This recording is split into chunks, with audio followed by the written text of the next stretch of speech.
Maya. Thank you very much, Timothy.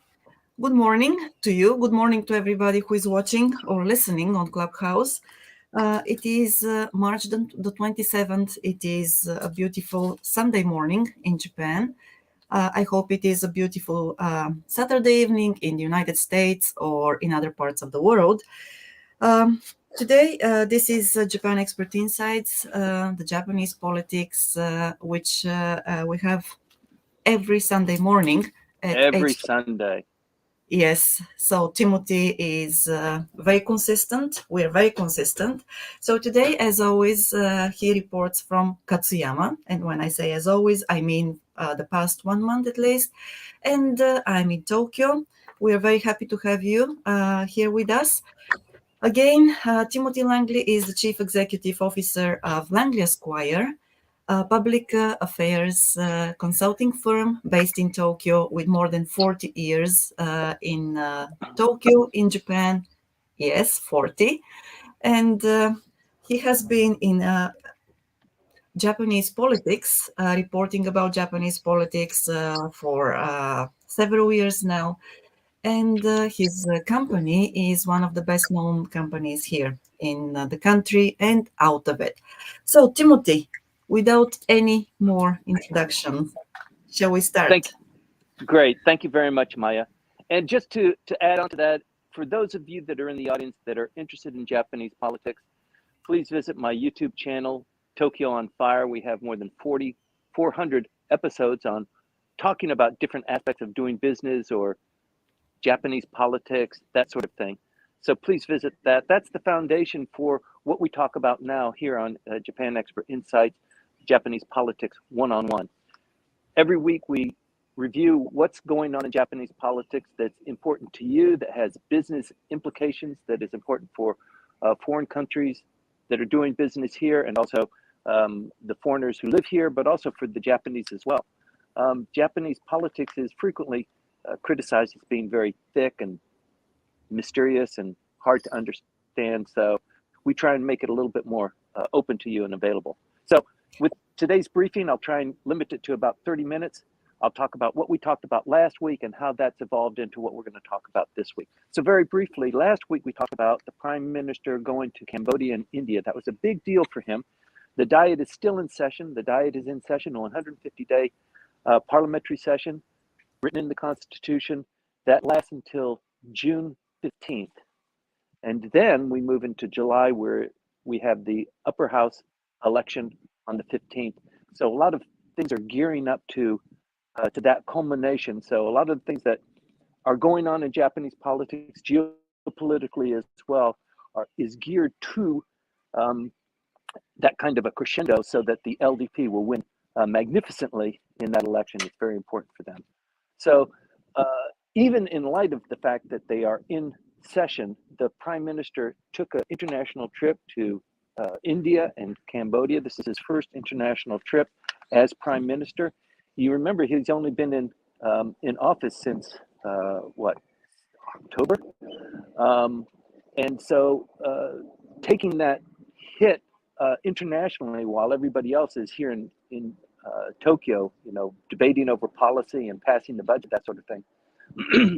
It's interesting that whenever a leader of a country is in trouble, they frequently turn to foreign policy issues or international relations to take the heat off of them. And the Prime Minister has done that masterfully since going to Cambodia and India last week. There's a lot that's happened this week that has just really propelled his support appreciation among the Japanese population. You'll remember that maybe 3 weeks ago we were talking about his popularity just starting to tank. It was reaching the 45% approval rating, and the disapproval rating was very high due to his lackluster response to COVID, and also the ambiguity with what's going on in Ukraine, that sort of thing. Those things have changed considerably over the last just 3 weeks.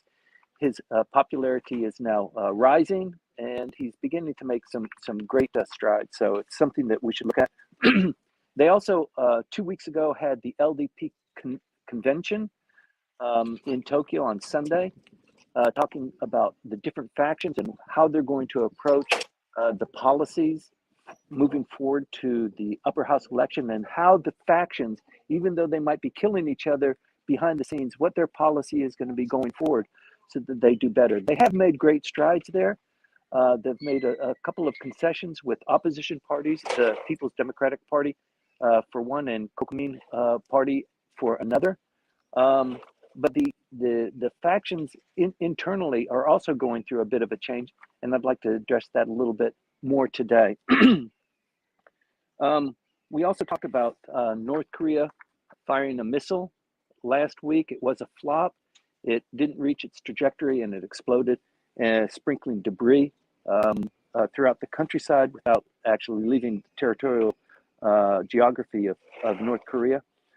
We talked about gas subsidies and a little bit of a fight that's going on there because the gas prices are going up, and there is a trigger price mechanism that can be engaged politically, and there's a difference of opinion on when that should be triggered and who should be getting the credit for promoting that. So there was some maneuvering there, some kind of hot politics behind the room, behind the curtain politics that was going on. It seemed to placate one of the opposition parties and bolster Mr. Kishida's standing as LDP president.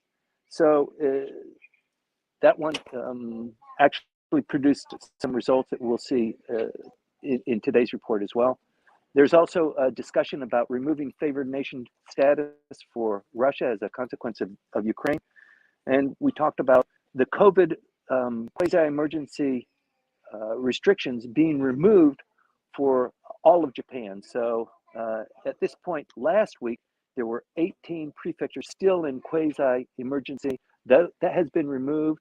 The Prime Minister talked about perhaps initiating the Go-To program as well. That has also received a little bit more initiative in the lower house debates. There was an election in Ishikawa for governor. Mr. Abe's, somebody that belongs to Mr. Abe's faction was one of the candidates. In fact, he had two people in his political faction that were running for governor. It caused a little bit of a problem because you don't want to be, you don't want to have two candidates in the same race. It diminishes it too much and it creates too much controversy. Anyway, one of the candidates promoted by Mr. Abe won, so he's feeling a little bit better there. His political faction also increased by one, and this tension between Mr. Abe and Mr. Kishida continues. It continues even now, but Mr. Kishida is really starting to shine now that the heat is off on the internal part without, the top news not being COVID anymore, and him looking really good. He was in Brussels. He attended G7. He met with the political leaders. He's really starting to, distinguish himself as an international leader, something that appeals to every leader, but also the Japanese in particular, really gravitate to that kind of appreciation or admiration or acceptance. And Mr. Kishida even pointed out when he was in G7, that he was the only representative, from Asia in the group. So he did get a little bit of push there. We talked about vaccines and the generation of localized, self-created, Japan originated vaccines and the progress that's being made there. And we talked finally about this idea of sharing nuclear technology with the United States. And that means that there are three nuclear non-proliferation policies that Japan follows. And one of them is hosting, don't host nuclear weapons on Japanese soil. And the idea was proposed 2 or 3 weeks ago that Japan might want to reconsider that. And that has actually made a little bit of progress over the last couple of weeks. And also the dynamics of what's going on elsewhere in the world compels a rethink. And that's what the Prime Minister is doing. So let's get to what's going on hot now, today, that I can report to you. There's a lot of things that are going on. Sometimes they happen on Saturday, and I'm not able to catch up with them and report to you. But basically what happened between the last time that I briefed you to about Friday or some parts of Saturday, I can report to you now. So Kishida is definitely on the move. You can follow him. His support ratings have gone. We talked maybe 3-4 weeks ago in the 45 percentile, and it's now at about 60 percentile in support. And that's because now the COVID restrictions have been reduced. All the prefectures are now out of the quasi-emergency. He is talking more openly, more passionately about the GoTo program. He's earmarked funds for that. They've qualified certain regions that the GoTo program will apply to. So it's not throughout the entire country, it's in different specific regions, and it doesn't apply internationally. But this is the first baby step for the last 2 years since it's been closed down. So people are getting a little bit more excited about that. It's spring now. Probably the full season of cherry blossom viewing is this week coming now. Today will be a really nice day. So probably give it another 7 or 10 days. And Japan, the mood here will be really upbeat, but that helps, politically too. This sort of thing doesn't happen in a vacuum. So the prime minister's ratings are increasing for a couple of reasons. You'll remember that Ukrainian President Zelensky made a speech to the Diet on Wednesday. And that was a big boost. It was in the newspapers, it was on television. People saw it. The entire Diet was invited to this online presentation. It's the first time for any foreign leader to address the Diet online. So it was significant in a lot of different ways. It created a little bit of controversy too. But the prime minister has spoken pretty dramatically when he was in Brussels and also in India, Cambodia, just this last week. He's talked about, Russia's aggression. He's implemented the sanctions against Russia and the trade with Russia. It's really peeved off the Russians, Mr. Putin in particular, and they have called off the discussions on the peace talks and the potential return of the Northern Territory. So all of that is off the table. All of that has stopped. It's unfortunate, but maybe it's just a sign of the times. Under Mr. Abe, he has been pushing very hard. He met with Putin personally one-on-one more than 27 times. He really was trying to get some sort of foothold there, either through trade or tourism or visiting the grave sites, that sort of thing with the Northern Territories. He made just a very little bit of progress. He was determined to do something about it.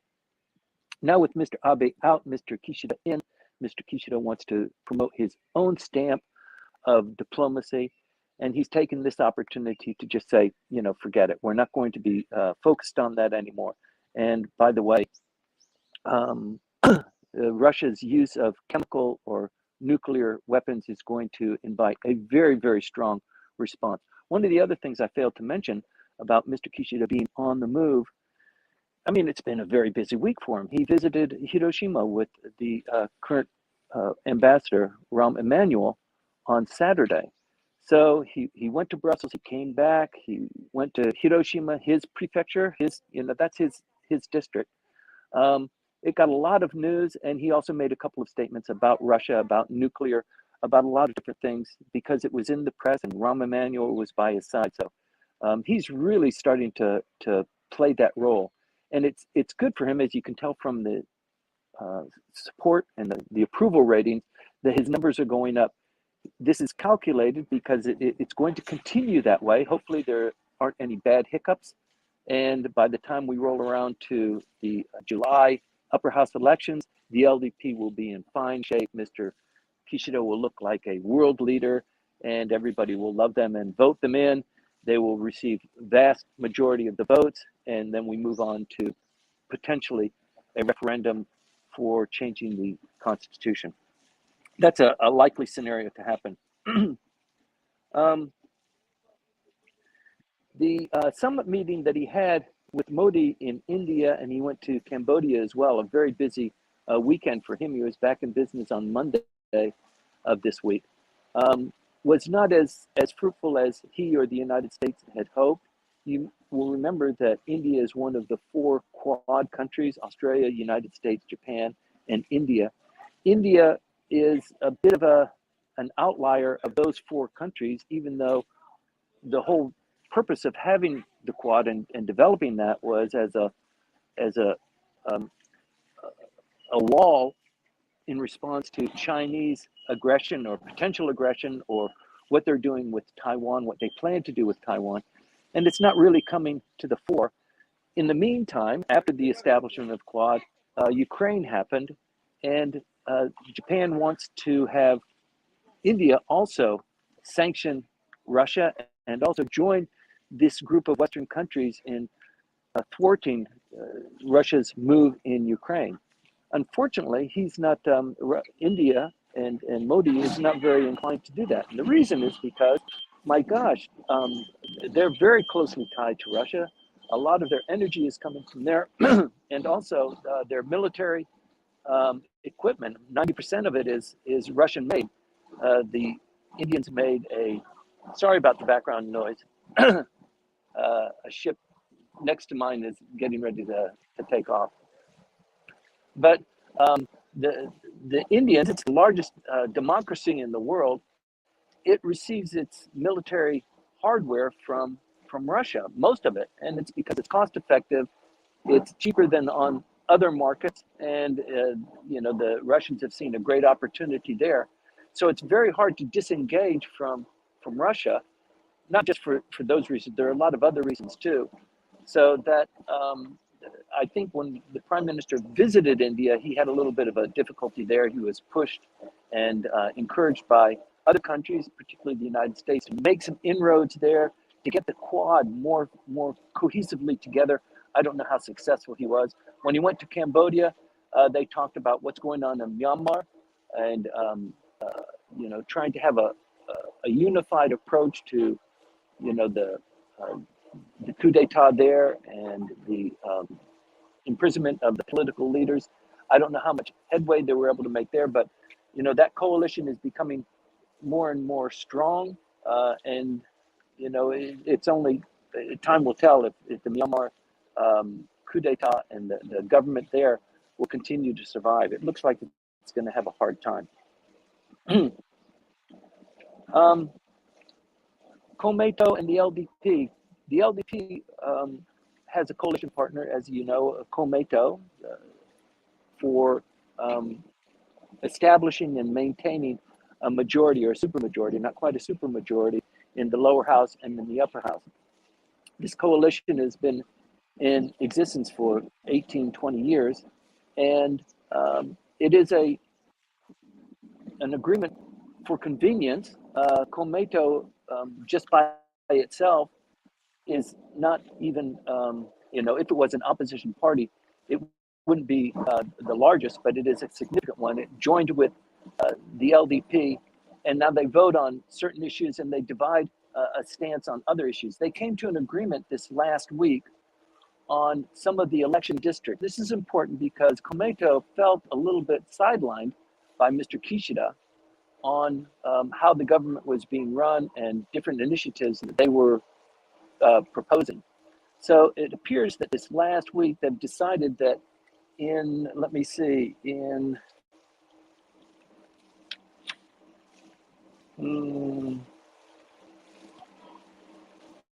5 of the election districts, the LDP has said, we're just going to leave you alone there. We're not even going to run a candidate. Those election districts will be yours. If you have a fight with one of the other opposition parties, that's your gig. But we will tell our voters that since we're not running a candidate, vote for the Komeito party. They've tried this in the past with some success. It has been mimicked by some of the other parties, like joining up with the Communist Party to not run against each other, just to select one candidate from one party rather than having them fight about it.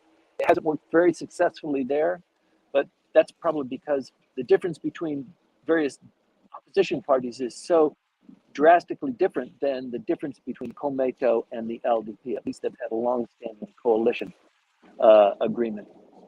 So in 5 of these election districts, the LDP has walked away, and the LDP is waiting for Komeito to respond in reciprocation on the 38 other seats where the LDP holds predominant sway, doesn't really want another candidate in there, a Komeito candidate. And this tit for tat, that's the deal. We're going to give you those 5 on the other 38. You're going to relinquish that. And that response is expected to be this week, and it'll probably be in agreement. So already the political parties are lining up for this election in July, and it's something that we should be talking about too. So every week within the LDP, there is a lunch of the leaders of the 6 political factions. They get together, they have lunch, they talk about political or policy issues, but it's just a lunch. It lasts for about an hour and a half. Typically, since Mr. Abe holds the largest number of faction members, he initiates by making an opening speech. And then they each have a chance to talk, and then they have lunch and have an agenda that they talk about. There's a little bit of controversy going on there because the fight between Kishida and Abe is becoming a little bit more apparent. It's a little bit more difficult for them to sit in the same room together and pretend like they like each other, even though they're in the same political party.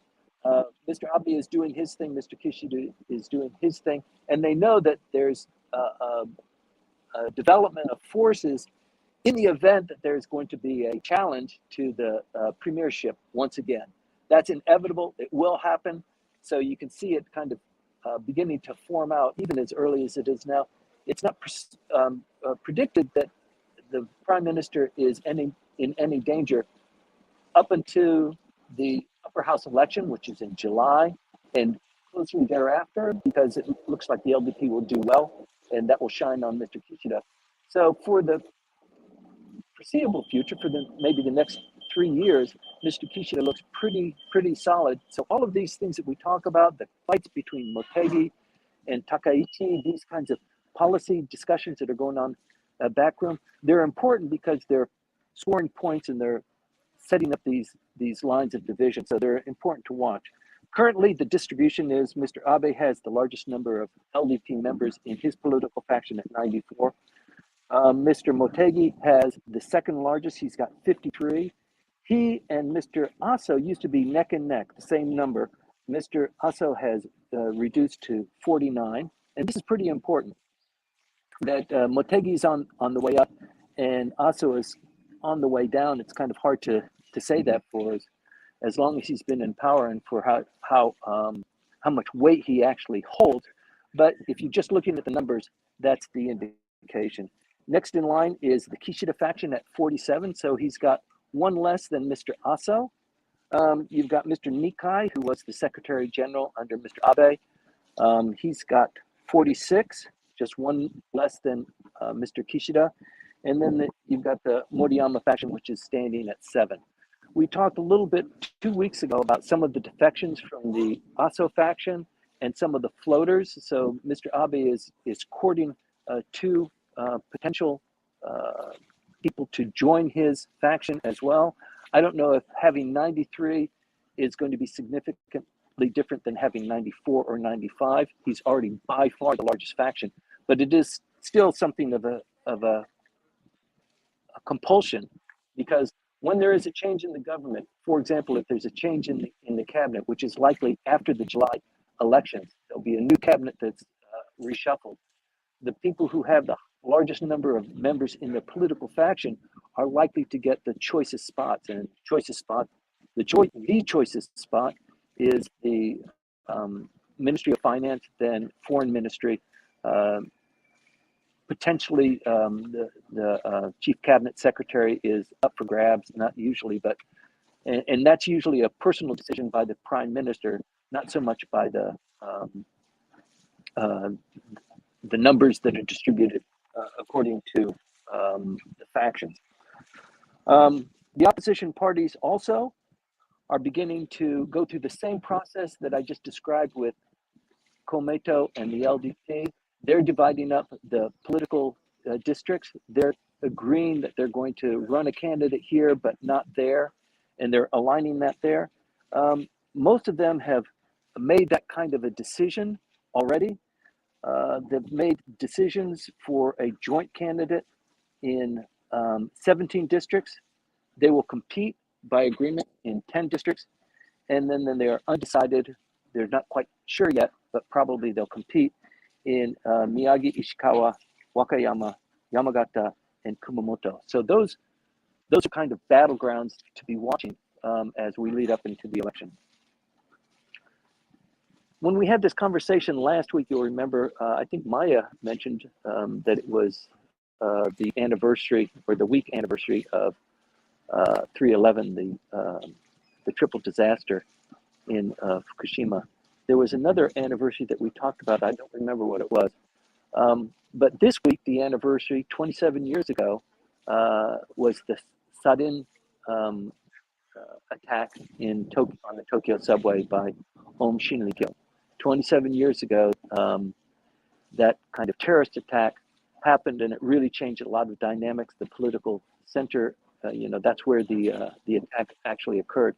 27 years ago, it seems like, gosh, such a long time ago. North Korea is still on the roll.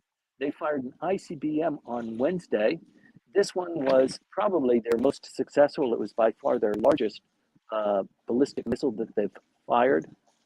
It was successful. It reached its trajectory. It was a massive rocket. And when it landed within the exclusive economic zone of Japan, just maybe 150 kilometers outside of Hokkaido. This caused a lot of concern, and it was done while the leaders were in Brussels talking about Ukraine and Putin's potential use of chemical or nuclear weapons. So this was used very strategically by the North Korean leader, but it looks like they're starting to make great strides in the technology and in the massiveness. And the North Korean leader said he actually produced a kind of promotional video that looked pretty slick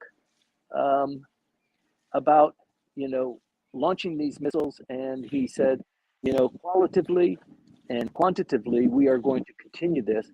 And all of the efforts of the country will be devoted to developing this capacity beyond, for example, food security is the implication there. So he is hell-bent on doing this so that he can be prepared for the inevitable confrontation with the United States, is what he said. So he's got a real bone. And it looks like this moratorium on ICBM missiles, that went on for 5 years. Looks like that has changed now. So there is a dynamic change that is going on. And I think in the span of 2 weeks, he fired one missile. It didn't reach its trajectory. A week later, he fired this ICBM. So you can anticipate that in line with what's going on in Ukraine, in China, they want a piece of this action and this political attention as well. So stay tuned for that. You remember that President Zelensky made a speech to the Diet. We just talked about that earlier. It's the first online speech to the parliament. It was a Raustein speech. He criticized Japan a little bit for not doing very much, but he did reflect on the similarities between his country and what happened in Japan. He cajoled them, and the prime minister responded by providing another $100 million, not yen, dollars, in addition to the $100 million that they've already sent in humanitarian aid. So apparently this orchestration of talking with the many political leaders throughout the Western world has reaped good benefits for Ukraine and for the president there. It's funny when you look at the dynamics. The speech was very well received. They always say that in a battle, in war, the first victim is truth. So you always have to be very careful about what news you're listening to or absorbing or believing in, because there's a lot that's going on. So for example, and I just point this out, that in the agenda for the speech that he presented to the parliament, the itinerary was already circulated, the background for what the members can expect. There was no pre-briefing with the prime minister. It was just kind of, I want to speak with the Diet. They approved that.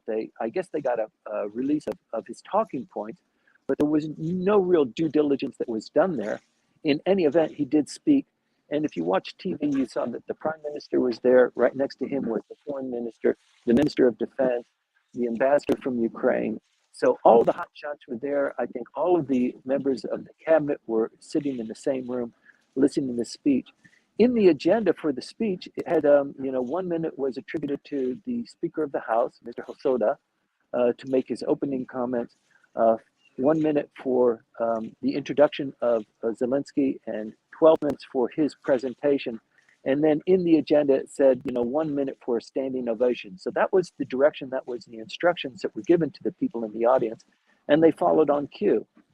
So if you didn't know that, you would think, my God, this spontaneous response from the Diet, it's so great and it's so harmonious and we are all unified. That's one of the things that Joe Biden is saying, that, the G7 is unified, the West is unified. We are against what's going on in Ukraine. We are against the, what Mr. Putin is doing. So I think, there's a lot of news going out. There's a lot of news that I think it's going to take a couple of years for us to figure out, what was real and what was fake. But I'm just mentioning this because I have a sense that not everything that is going on is actually a clear representation of the truth. So I just encourage people to be, selective and curious, and just run due diligence on the stories that you're hearing, because it's a very big deal. It does look like this is going to go on a little bit longer and be more protracted. And in any event, the relationship with the Western countries and Russia will be forever challenged as a consequence of what's going on now. But like I said, Mr. Kishida's approval rating has shot up. 86% of the people after the Zelensky speech said that they approved of Japan's stance, that the humanitarian aid and the opening of the borders for the refugees is accepted and appreciated. And as a consequence of that, his numbers are really starting to reflect a positive attitude. And you can see that a little bit in his step and how he holds himself in his press conferences. So I think you're going to see a little bit more of this. You'll also remember that we're not talking so much about COVID anymore. There is some COVID news, but it sure isn't in the news. It's not something that I've talked about for the last 2 weeks in a very a prominent way. There are some things that are developing, happening there, but the news out of Ukraine is absorbing all the space, so it doesn't get a full shake. Currently, the Ministry of Health and Welfare has determined that a fourth, it is a booster, but a fourth shot is going to be necessary. They've already purchased 145 million doses. They've already purchased that from Pfizer and Moderna. We're talking about the homegrown variety of a booster shot, or maybe even a vaccine. That continues, but it's not in enough time. They haven't gone through their trials to be able to take part in this 145 million doses that was purchased by the Japanese government. That will start to roll out in April. It's going to take a little bit longer for the general population, but they're going to go for the elderly first. And also, they're going to start giving booster shots for kids ages 12 to 17. That's going to start in April. So you can look forward to having some news reports of schools or ward offices opening these centers to get these booster shots distributed. Over time, they've understood that the period between receiving a shot and having the booster, or having a booster and having another booster, is around 6 months. They're still studying the efficacy of that. They've determined that children do need that. A little bit less emphasis on the kids under 12, but there's still a discussion going on there. You can expect to have some news coming out of there. In the UK and Israel, they are already inoculating the fourth booster shot. So Japan is watching what's going on as usual overseas and finding out what is the the best practice. Finally, the Diet has been in session. They've talked about the budget. They've just passed the budget. They've passed it in lightning speed, the third quickest time that it's ever been done since in post-war history. They had a little bit of a push from one of the opposition parties, also a kind of new feature in Japanese politics. So even the opposition parties are beginning to line up, cozy up to the LDP because it benefits them in the time of election if they can get some concessions about who is going to be competing with them in their particular district.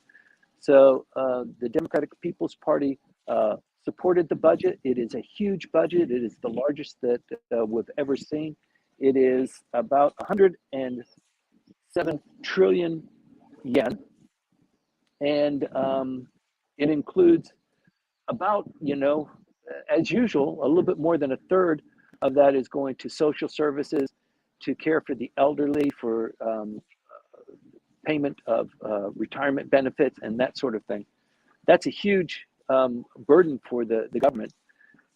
Defense received 5 trillion, also a maximum amount, and it's continuing for the last 10 years to increase. That's the same amount of money that they're earmarking for contingency in COVID. So the same amount of money that they're spending on defense for the year 2022, they're also earmarking as a potential contingency for COVID infections. And just in line with that, although we've passed this extraordinary budget this last week, there's already talk about a supplemental budget to take care of, goosing the economy so that people spend money, so that they purchase things, they build a house. They're still in the doldrums, and Japanese people predominantly save money when they get it rather than go out and spend it in goods and services. So they have to use some sort of a psychological trick to make people feel better, make them have more hope and faith in what's going on with the government and in the future. They've had a little bit of difficulty with that. If they could release the amount of money that's saved in Japanese bank accounts, that would re-trigger the entire economy. They're trying to do that. Finally, I did have one other thing that's pretty interesting. You might have recalled that the age of maturity was changed from 20 years old to 18 years old. It wasn't changed in time to get the coming of age day last month, when they have all of the kids wear kimono and they celebrate and they become 20 years old, and now they can drink and they act pretty wild all throughout the nation. It's a pretty wild time. But that was for people who are turning 20 this year. The law has gone into effect in April that kids that are 18 years old now will be considered as adults in most instances. And that will come around in March of next year. And so this coming of age day in March next year is going to be very wild, because it's going to have far more numbers of people who are reaching the age of maturity, wearing kimono, getting their hair all done, and just the craziness that goes on. Like, it's kind of like spring break in the United States. What this revision of the law, and it's the first time that this classification has been changed in 142 years, so it's a pretty big deal. That means people who were considered adults at 20, now that moves to 18. You can now purchase a cell phone on your own accord. You don't have to talk with your parents. You don't have to get their approval. You can get a car loan. You can rent an apartment. You can apply for a credit card. You can get married. You can decide to change your gender, and you can get a passport. All of these things, previously you needed parental consent and probably their signature on applications as well. It doesn't cover gambling, alcohol, and cigarettes, but it does include voting. And voting, actually, they were modifying the law since 2016, hoping that to get more kids involved and engage in Japanese politics. And I guess until they stumble on this room, they're probably going to be still a little bit lackluster in that area. Anyway, that's the briefing for today, Maya. There are a lot of other things that are going on. I hope I covered them, the most important ones succinctly, and touched upon those that carry implications for the immediate future. But I'd like to open it up and maybe go into the Q&A portion. Maya? Yes, thank you for the briefing. Thank you for the beautiful scenery too. Yes. Was the engine noise disruptive? The noise, not that much. I believe that there was probably, some, well, let's say breakup of, the connection. But well, it happens anyway when you report from outside. So thank you for that. Could you please move to Clubhouse now, and we can continue from there. So thank you. Thanks. And yes, to everybody who Thanks, is everybody. watching. Yes, the live streaming. This was Japan Expert Insights and the Japanese Politics Room. So see you on the other side, Timothy. See you on the Clubhouse side, Maya. Yes.